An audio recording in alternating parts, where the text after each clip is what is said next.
4 tobba u 3 kontistabli tal-Pulizija se jkunu qed jiġdu fil-każ tal-qtil ta' Hugo Ketkuti fis-seduta li jmiss li ġiet skedata għad-9 ta' Jannar li ġej. Is-smigħ tal-każ ġie aġġornat għad-9 ta' Jannar mill-Maġistrat Marsan Farrugia li qed tippresjedi l-kawża. Il-każ kompla l-ġimgħa u tul is-seduta l-espert tal-qorti Martin Bajjada, espert fl-IT u l-komunikazzjoni, ippreżenta kopja tar-rapport tiegħu lill-qorti. Il-ġimgħa wkoll xedu l-uffiċjali tal-Pulizija Michel Camilleri u Darin De Battista li ppreżentaw ir-rapporti tagħhom. Il-qorti qed tisma' l-każ kontra Bojan Xmelik li qed ikun akkużat bil-qtil tal-imprenditur magħruf Hugo Ketkuti. Ketkuti tilef ħajtu l-isptar wara li sofra ġrieħi fatali f'attakk b'sikkina kbira.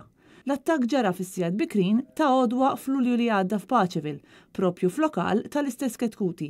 Il-każ seħħ fis-6 ta' Lulju u l-imprenditur Malti tilef ħajtu 6 ijiem wara l-attakk, riżultat tal-ġrieħi li ġarrab.